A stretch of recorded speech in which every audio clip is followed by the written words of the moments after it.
Good people, Chris Jones here, and this is Sleep in Church. All right, today we are talking about boundaries. The sermon was on boundaries and just how to have healthy boundaries. It basically is a part of our sermon series that are on parenting and kids and everything. But a lot of it applies to just people in general, even if it isn't, parenting or whatnot, or any parents or people that desire to have kids. It's still good information. Okay, so Pastor Mike gave the sermon. Usually my pastor is Pastor Craig, but Pastor Mike gave this last week's sermon. And I give a couple of quotes from him and everything. One he said was, boundaries tell us where our responsibilities lies and where it does not lie. So one quote I took away from him that was really good too was that you are responsible to people, but not for people. Meaning that I'm definitely responsible to my kids. I'm to make sure that, they're fed, they're healthy, this and that. But if my son, for example, transparency moment here, his grades, they're not that good and they haven't been good for a while. So he's making that conscious choice to not get good grades. I've given him the tools, we've helped him. He knows what it takes. So that's me being responsible to him, but not for him. Okay, so in Genesis 2:16 through 17, they talk about the first relational boundaries. And that basically is just the whole Garden of Eden thing. You know the story of that. But boundaries are basically about building character. A lot of things that you take away as a child when you're first learning boundaries, because you learn boundaries early on, you kind of grow into adulthood with that. He mentioned the book Boundaries. There's a book by, I guess, a guy named Henry Cloud, and there's different boundary series. He made one book that was just called Boundaries, and then he has one that's Boundaries for Kids, Boundaries, I think for teens, one in marriage. So they went through a whole series of explaining the different things about boundaries and stuff. But in the book, he says a person's character largely determines how he is to function in life. I cannot agree with that anymore. Your character basically says if you're going to make it or if you just can't thrive, flat out. And a lot of that you learn, again, it goes back to knowing different boundaries and really learning things about boundaries. And it is largely formed in our youth. Even if you've kind of weren't taught certain boundaries early on and everything, it's still not too late. Parents, if basically you've been letting your kids get away with a lot of stuff, start today. Teach them how to just give them a choice. It's fine with giving them a choice, but make sure you're like, look, this is the consequence of your actions, because they're going to get consequences in the real world. So my thing is, I always tell people, I don't spoil kids. It's a reason that I don't spoil kids, and that's because spoiled children turn into spoiled adults. I'm going to say this for y'all one more time. Spoiled kids turn to spoiled adults. Our primary goal as parents is to create good adults, because we're not the only people that have to deal with them. I know, it's hard telling your little sweet kid no and everything, but you need to learn the word no often. That's just it. Another quote from Pastor Mike. He said, a baby creator is easy.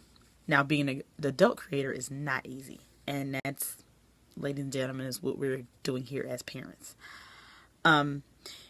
Your mission as a parent is to set a boundary, and your child's mission is to push it. If you do have kids, you know this all too well. God disciplines us in our lives, and it's very uncomfortable, but it's something that we do need.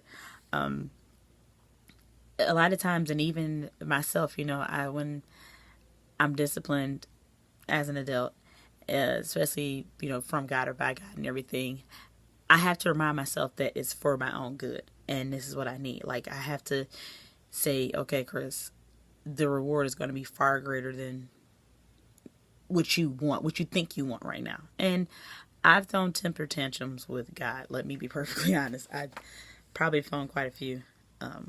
with the Lord. But hey, again, it's a process.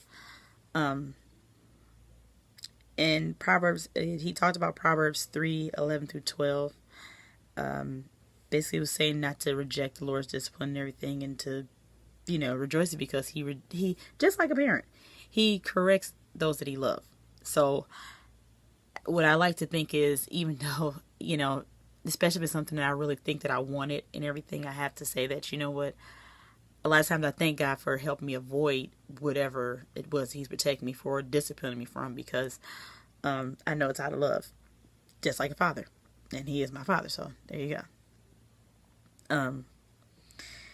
So in another scripture that he quoted was Galatians 6:7-8, basically talking about the whole law of reaping and sowing. And so he had this flow chart. I'm wondering if I can show you this, if you can actually see it. But right down there.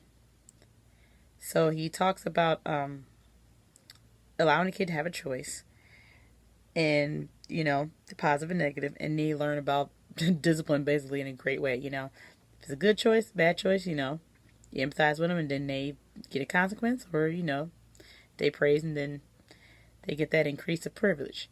And this is honestly this is a great chart to kind of, I don't want to say go by, but yeah, it is. That example was just really good because Pastor Mike is an engineer, his regular job is an engineer, so that's the best way that he could describe that, but it worked. But tips for parents, especially like parenting, especially those that don't really apply boundaries for their kids. He said, be consistent, no matter how hard and no matter how much of an inconvenience it is to you, because I tell a lot of my friends, a couple of my friends that are parents, like, you got to be hard on them sometimes, but you have to be consistent. It's, when they're throwing tempers and everything, whatever, or they're just acting unfavorable, you gotta stick with it. And a lot of times it's inconveniencing for us because we're like, come on, you ready to go to sleep, you don't feel like being bothered, you had a long day, and your kid is acting crazy. Stick with it. It's honestly for their own good, and that's that sacrifice you make to raise a healthy adult. You have to be patient, especially if you have not set boundaries before. Start now, like I said, and just kick it in. He said something about Romans 5, 3-4. Basically, when you set your kids up with healthy boundaries, again, I know this kind of reiterating things, but you're giving them a hope for the future. And it just makes this having, the thing is, I think having boundaries with kids, it sets them up so well because they learn to thrive. For me, I was not always told yes. I did not receive everything I wanted. I wasn't a spoiled kid. I mean, I was spoiled to a certain extent, I guess you can say, by my grandmother, and my dad. Okay, so I might have been a little spoiled, but I did understand that. Okay, when I don't have, I knew how to go and get it legally, of course, but just to figure out ways to do things because I wasn't so used to everything being handed to me.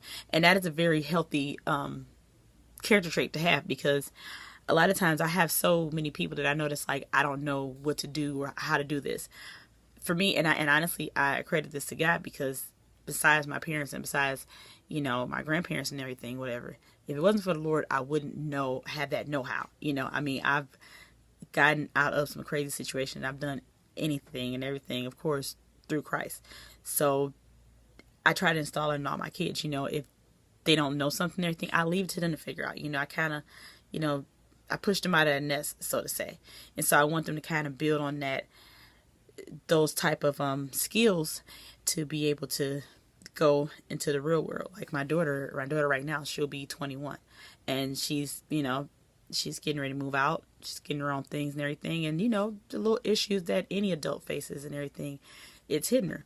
But the thing that I, as a parent, am proud of, and I thank God for this, is that she's going with it. She's learning it. Oh, man, I came across this. You know what?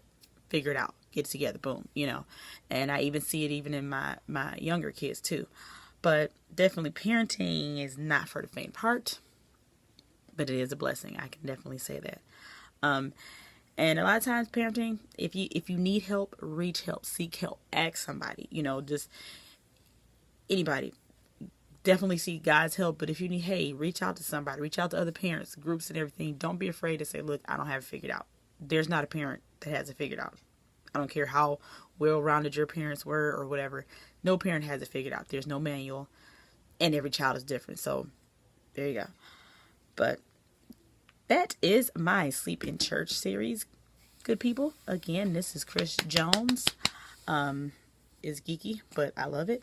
And this is None Undone's Sleep in Church. Thank you.